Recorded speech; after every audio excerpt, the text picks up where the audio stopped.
Hello guys, welcome back to my channel. কেমন আছো তোমরা সবাই?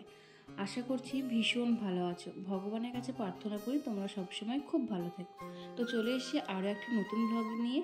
তো আজকের ভিডিওটা শুরু হচ্ছে প্রায় তখন বাজে ঘড়িতে 10টা কি 10:30। তো সেই মাত্রই ঘুম থেকে উঠেছিলাম, একটু আগে ঘুম থেকে উঠেছিলাম। দেন ফোনেতে যা যে কাজ থাকে আর কি, গুড মর্নিং হেন তেন বলে পোস্ট করা, এই সে একটু দেখা চেক করা সব কিছু আর কি। তো তারপরে এই যে ডোডোবাবু তো আমার কাছে এখানে শুয়ে থাকে। আমি মেজদি ডোডো একটা রুমে শুই, ভাই আর মা আর একটা রুমে শোয়। তো এরকম আর কি। তো ডোডোবাবু একটু খেলা খেলা করছে। এরপরে উনি হচ্ছে যে এই টাইমটাতে একটু ঘুমল, মানে ওকে ঘুম পাড়ালে এই টাইমটাতে খুব ভালো আর কি ওর। তারপর ওর সাথে সবসময় খেললে কথা বললে ওর খুব ভালো লাগে। তো ওই যে 10:30 বাজছে। আর এই যে এত ভরপুর গরমের মধ্যেও কে কে এই কাঁথা ইউজ করো বলো তো? মানে আমার মতো আমি না ভীষণ শীত কাতুরে, আবার ভীষণ গরমও করে আর কি। কিন্তু তাও আমার কাঁথাটা কিন্তু চাই, যতই গরম হোক না কেন কাঁথা আমার চাই। একটু বেশ স্পিডে পাখাটা ফ্যানটা ঘুরবে আর একটু হালকা করে গায়ে ঢাকাটা নেব। আর ওই যে কুরকুরে দেখালাম, ওই রাত্রেবেলা আর কি খিদে পেয়ে যায়, কারণ তো সারা রাতে জেগে থাকতে হয় আমাকে। তো আমার না ঠিক খিদে পেয়ে যায়, সেই জন্য এই নানা রকম এগুলো আনা থাকে। তো এগুলো খাই, বেশ ভালো লাগে। তারপর ঘুম থেকে উঠে দেখলাম যে সুমিতদা এসছে। প্রায় সেই বাবা কাজ মিটে যাওয়ার পরের দিনকে চলে গেছিলো দাদারা সবাই। তো তারপর এই দাদা এলো, সুমিতদা। তো অনেক দিন পরই এলো। তো সেই জন্য আসার পথে অনেক কিছুই নিয়ে এসছে। মানে অনেক কিছু বলতে আজকে মটন হচ্ছে, আর সেই মটনটা আর কি সুমিতদাই নিয়ে এসছে। অনেকটাই নিয়ে এসছে, কারণ অনেক কিছু হবে নাকি, মানে ঘুম থেকে উঠে শুনছি অনেক কিছু হবে। এটা হচ্ছে যে মটন আজকে রান্না হবে। আবার এই যে মেজদি বলছে মানে দাদা আর কি খেতে চেয়েছে মটন বিরিয়ানি মেজদির হাতে। তো সেই জন্য সেটাও হবে। তো আমরা বলেছিলাম যে মটন টটন আনার কোনো দরকার নেই, কারণ ভালো লাগে না বাবাকে ছাড়া এই ভালো মন্দ জিনিসগুলো খেতে, না একদমই ভালো লাগে না, বিশ্বাস করো।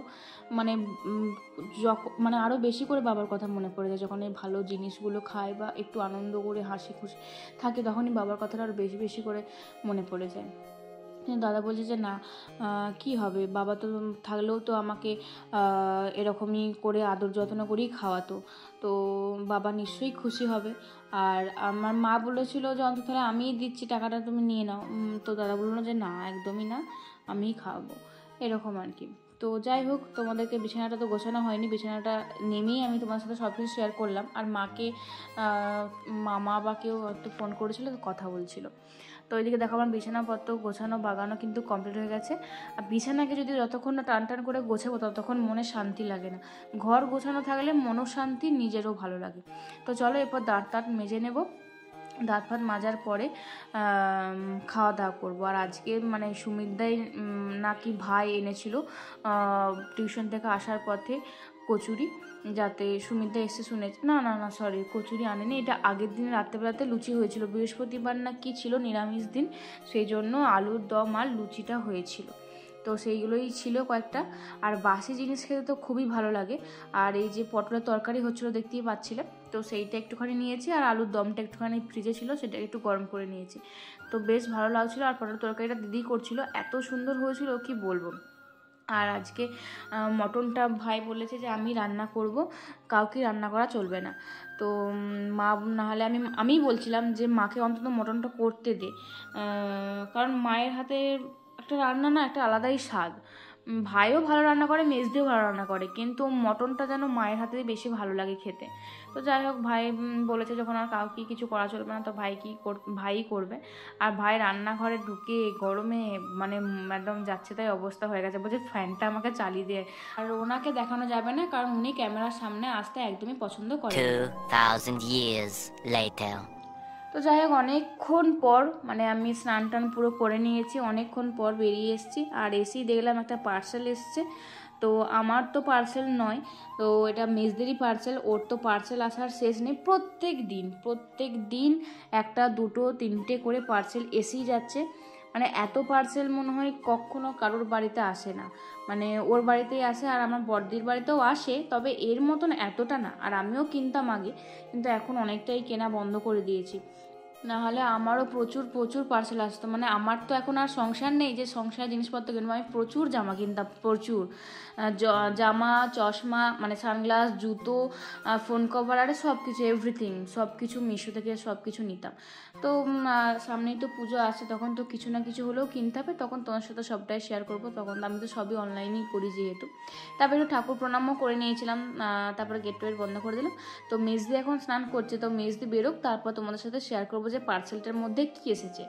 আর চলো তোমাদেরকে দেখাই যে রান্নাটা ভাই কীরকম করেছে, কালারটা কেমন এনেছে। তো ভাইয়ের তো রান্নাবান্না কমপ্লিট, ওকে তো দেখাতে পারলাম না, কারণ উনি ক্যামেরার সামনে আসতে একদম পছন্দ করেন না।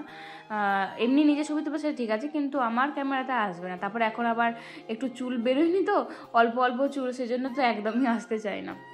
তো যাই হোক, ওদিকে মাংসর ঝোল কিন্তু হয়ে গেছে, এদিকে পটলের তরকারি হয়েছে, এদিকে হয়েছে আমড়ার টক, আর এদিকে একটু কষা মাংস তোলা আছে। তো এই হচ্ছে সিম্পল খাবার দাবার, অথচ কিন্তু বেশ দারুণ। তো সেই জন্যই বাবার কথাটা যখন খাচ্ছিলাম খুবই মনে পড়ছিল যে বাবা মাংস খেতে কত পছন্দ করে, কিন্তু বাবা যতটা না পছন্দ করে ততটা সবাইকে খাওয়াতে তুলে দিতে বেশি পছন্দ। মানে বাবাকে যদি 3 পিসও দেওয়া হয়, ও 3 পিসের মতন বাবা 1 পিস খাবে, 2 পিস আবার আমাকে ভাইকে তুলে দেবে, এরকম আর কি। বাবা সবসময় আমাদেরকে দিয়ে খায়, কোনো জিনিসটা বাবা একা তো কোনো দিন খায়নি। এমনকি বাইরেও যদি কোনো কিছু মানে খায়, সেটাকেও কিন্তু আমার জন্য একটু হলেও নিয়ে আসবে, এরকম ব্যাপার। কখনো বাবা কোনো ভালো জিনিস বলো, এমনি কোনো জিনিস বলো, কখনো বাবা একা খায়নি, সব সময় আমাদেরকে দিয়ে খেয়েছে, সব সময়। তো যাই হোক, এরকম ছোটো ছোটো জিনিসগুলোতে বাবাকে প্রচণ্ড মিস করি। শুধু ছোটো ছোটো জিনিস কেন, সবেতেই বাবাকে প্রচণ্ড মিস করি। আর দেখো, এদিকে মেসি স্নান হয়ে গেছে, আর ওদিকে ও পুজো করবে, কিন্তু এখনও তর্স হয়েছে নি, বলছে যে আমি আগে পার্সেলটা খুলে দেখবো তারপরে পুজো করতে যাব। আর এই দেখো কি সুন্দর না, এটা র্যাকটা খুব সুন্দর হয়েছে, এটাকে কি বলবো, তাক বলে মনে হয়, মানে সুন্দর তাকটা, এগুলো সাজিয়ে রাখলে খুব ভালো লাগবে। তো এগুলোতে তুমি অন্য কিছু রাখতেই পারো, ছোটো ছোটো সেই ফুলগুলো রাখতে পারো, বা কোনো শোপিস তুমি রাখতে পারো, বেশ ভালো লাগছে দেখতে। আর দুটো এসছে, মানে একসাথে দুটো সেট, দামটাও বিশাল কিছু নয়, কম দাম, 200 টাকার মধ্যেই বোধ হয়। বেশ সুন্দর। তোমরা যদি লিঙ্ক চাও অবশ্যই কমেন্টে জানিও, আমি মানে লিঙ্ক দিয়ে দেবো তোমাদেরকে। এবার মেজে এই যে মাকে দেখাতে এসেছিলো, মাকে না দেখালে তো মনে শান্তি নেই কোনো কিছুতেই, তো মাকে দেখালো। আর মা সেই ঠাকুরের কী সব দেখছিল, তারপরে এমনিও দেখে, আমার ব্লগ দেখে, তো আর বাবার ছবিগুলো দেখে, আরও বেশি বেশি করে মনটা খারাপ করে। আর একটু ওই ফোন টোন দেখে বলে সময়গুলো কাটে, না হলে কিন্তু কাটে না। তারপরে যে খাওয়া দাওয়া করতে শুরু করে দিলাম, কারণ বেলা তো হয়েই গেছে। এদিকে দাদাও খেতে বসে পড়েছে, তো দাদা অনেকদিন পরে এসছে, তো বেশ ভালো লাগছিলো। আর দাদাও ক্যামেরা পার্সন খুব একটা নয়, একটু লজ্জা লজ্জা পায়, কারণ দাদার বন্ধুরা সবাই দাদাকে রাগায় ক্যামেরা এলে, যখন ওখানে যায় আর কি। তো চলো আমরা সবাই খেয়ে নিই। আর ভাইকে দেখলে, ভাই কীরকম মুখটা করলো, ওই যে ওকে দেখিয়ে দিয়েছি, কী করবো, সবসময় খালি গায়ে থাকবে আর ওকে দেখাতে পারবো না, এদিকে ও ঘুরে বেড়ায়। আর এখানে তো তাই আমি বলছিলাম যে কী করবো আমি, ভাই যদি থাকে সব সময়। এদিকে বিকেলবেলা হয়ে গেছে, একটুখানি শুয়ে বসেছিলাম, তারপরে আবারও উঠে পড়েছি, কারণ দিদিরা একটু জায়গা যাচ্ছে আজকে, ডোডোকে বাইরে নিয়ে যাচ্ছে না, ডোডো সবসময় আমাদের কাছে রেখেই যায়, আমাদের কাছে, মায়ের কাছে। তো দিদি বলল তাহলে আজকে নিয়ে যায়। আর দিদিরা যেখানে শিফট হচ্ছে সেখানকেই আর কি দেখতে যাচ্ছে বাড়িটা, মানে সুমিতদাকে নিয়ে। তো মানে কাছে পিঠি শিফট হবে, তো কোথায় হচ্ছে না হচ্ছে সেটা কিছুদিন পরেই জানাবো। তো দিদি কিছুদিন পরেই চলে যাবে বলছে, তো মানে 1 সপ্তাহ করে এখানে থাকবো, 1 সপ্তাহ ওখানে থাকবো, বা 1 মাস এরকম করে করে থাকবো, জানি না কি করবে, যা পারে করবে।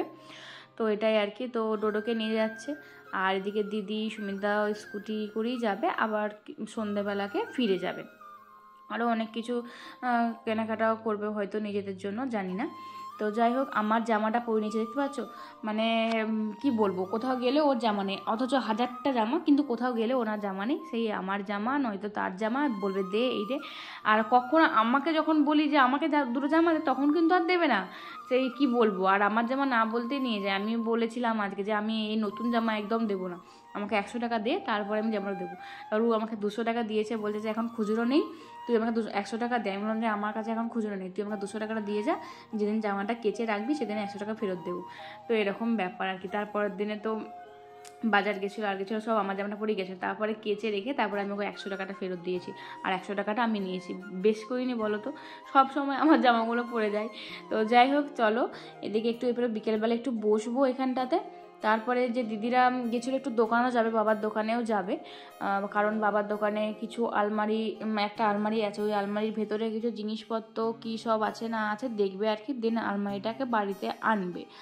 তো শুধু তো রেখে লাভ নেই, তো সেই কারণে আর কি। তো আলমারির ভেতরে এই 2 বস্তার মতনই জিনিস আছে, পাওয়া গেছে। তারপর ক্যাশ বাক্স আর তো ছিলই, সেগুলো আনা হয়েছে সব, সেগুলো অনেকদিন আগেই নিয়ে আসা হয়েছে। আর এই আলমারির ভেতরে যেগুলো ছিল সেগুলো আজকে একটু দেখতে বসেছিলাম, যে মা দেখছিল তাই কি আছে না আছে, তার জন্য আমিও একটু দেখতে এলাম। সেরকম বিশেষ কিছু জরুরি কাগজপত্র পাওয়া যায়নি, ওইগুলো ছিল জমির কাগজগুলো, আর এখানে কিছু কিছু ছিল। আর এইটা ছিল মনে হয় বাবার প্রথম ক্যাশ বাক্স, এটা একদম ছোট্ট। এখন যেটা ছিল সেটা অনেকটাই বড়, সেখানে অনেক কিছুই রাখতো আর কি। আর এটা মনে হয় বাবা প্রথম যখন ব্যবসা শুরু করেছে তখনের বোধহয় ক্যাশ বাক্স, তাই ছোট্ট খাট্টো বেশ সুন্দর দেখতে। তাই মাকে বলছে তুমি ধুয়ে দেবে আর মেজ দিয়ে সুন্দর করে বেশ রং করে দেবে, ভালো লাগবে। আর আগেকারের কত 20 পয়সা 50 পয়সা দেখো, একদম এখনও চকচক করছে, আর এক গাদা আছে। আর এখানে তারপর চালান বই, তারপরে ছাতা 2টো পাওয়া গেছে। হ্যাঁ, আর এদিকে ঘরের তো ছাতা খুঁজে পাওয়া যেত না, ওখানে তো 2-3টে ছাতা রয়ে গেছিলো। তারপরে অনেক এরকম হাবি জাবি ফাইল টাইল আছে, অনেক কিছুই মোটামুটি পাওয়া গেছে, পাওয়া যায়নি সেরকম বলবো না, অনেক কিছু জানা গেছে যে বাবা কি করেছে না করেছে, অনেক কিছুই। তারপরে আর এই দেখো, আমার বাবার দোকানটার নাম হচ্ছে কালীমাতা পটেটো সাপ্লাই, মানে এটা নাম ছিল আর কি বাবার দোকানটার। তো দোকানটা এরপরে আমরা একটু ভাড়া দিতে চাইছি। তো দোকানটা অনেকেই খদ্দের আসছে, আবার অনেকে মানে প্রচুর টাইম চাইছে, অত টাইম তো দেওয়া যাবে না, সেজন্য একটু সমস্যা হচ্ছে। তো দোকানটার আমি ছবি বা ভিডিও তুলে আনবো, তোমাদের যদি কখনো কারোর পছন্দ হয়ে থাকে বা ভাড়া নিতে চাও তাহলে অবশ্যই কিন্তু আমার সাথে কন্ট্যাক্ট করতে পারো। একদম রাস্তার ধারে, জলখি মোড়টাতে একদম রাস্তার ধারে, আর অনেক বড়, 2টো বড় বড় গোডাউন আছে। বাবার একটা বসার ঘর ছিল, তার পেছনে একটা রুম ছিল, মানে 2টো রুম, 2টো বড় বড় গোডাউন। স্কোয়ার ফিটটা ঠিক জানি না, তবে ওটা যখন কেউ যদি নেয় তখন মাপামাপি করে সব কিছু জানা যাবে। তবে একদম রাস্তার ধারে, খুব ভালো জায়গা, খুব ভালো, মানে দোকান ঘর হবে, শোরুম হবে, সব কিছু খুব ভালো হবে। তো যাই হোক, এদিকে মেজদিরা তো চলেই এসছে, আমি এদিকে চা করে নিয়েছিলাম, আর ওরা আবার আসার সময় মোমো এনেছে, জানে আমি মোমো খেতে খুব ভালোবাসি, সেজন্য একটুখানি আবার মোমো নিয়ে আসলো। তো তবে এই মোমো জাংশনের মোমোটা এখন আর একদমই খেতে ভালো লাগে না, ভেজ মোমোটা খুব বাজে একটা গন্ধ ছাড়ে, আমার ঠিক পছন্দ হয় না, কেন গন্ধ ছাড়ে আমি বলতে পারবো না। তো যাই হোক, তাও খাচ্ছিলাম, মোমোটা তো ভীষণ ভালো লাগে, সেজন্য যেই রকমই হোক না কেন ভীষণ ভালো লাগে আর কি। তবে অপূর্বর মোমোটা খুবই সুন্দর খেতে। তো সুমিতাকে একটুখানি খাইয়ে দিলাম, একটু ইয়ার্কিও মারছিলাম। তারপরে মেজদিকে বললাম তুই খাবি, কিন্তু ও খায় না, ও মোমো খেতে পছন্দ করে কিন্তু এই মোমো জাংশনের মোমোটা একদমই পছন্দ করে না। ওরাও হয়তো কফি টফি খেয়ে এসছে বললো, সেজন্য বললো আমি চাটা কিছু খাবো না, নাহলে ওদের জন্য চাটা রেখেছিলাম, বললো তো খাবো না। তো এই যা। আর এদিকে ওরা কোথায় যাচ্ছে কি না সেটা তো তোমার সাথে পরে শেয়ার করবো, বললামই মেজে 2-3 দিনের মধ্যেই যাবে, তো তখন আবারও একা হয়ে যাব, ভালো লাগছে না। তো এদিকে মা অনেকক্ষণ ধরে পুরো 8টা, সাড়ে 8টা, 9টা পর্যন্ত ওই জিনিসপত্রগুলো দেখেছে, তারপরে ভাইকেও যেগুলো দরকারি মনে করছে সেগুলো ভাইও দেখছিল।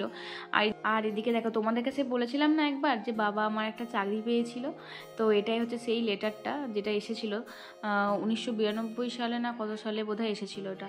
যাই হোক, এই যে বিষ্ণুপুর হাই স্কুলের কমার্সের অ্যাসিস্ট্যান্ট টিচার হিসেবে বাবার একটা চাকরি এসেছিলো, কিন্তু আমার দাদু বা জেঠুরা কেউ করতে দেয়নি। তখনকার হয় না যে না অত চাকরি করতে হবে না, ব্যবসায় বেশি ভালো, চাকরিতে কত টাকা পাবি, এই সে হেন তেন। তবে এই কথাটা কিন্তু ঠিক, মানুষ চাকরি করে যতটা না করে, ব্যবসা করে কিন্তু তার থেকে একটু বেশি ইনকাম করে আমার মতে মনে হয়। হয়তো বাবা যদি আজকে চাকরি করতো তাহলে হয়তো এত কিছু করতে পারতো না যেটুকু করতে পেরেছে। তো যাই হোক, তোমরা যদি একমত হয় কমেন্টে জানিও, আর ব্লগটা কেমন লাগলো সেটাও কিন্তু জানিও। ভালো লাগলে অবশ্যই লাইক কমেন্ট শেয়ার করতে একদম ভুলবে না। দেখা হচ্ছে পরের ব্লগে খুব তাড়াতাড়ি, ততক্ষণ ভালো থাকবে, সুস্থ থাকবে। আর পেজে নতুন হয়ে তাহলে প্লিজ পেজটাকে ফলোতে পাশে থেকো। বাই।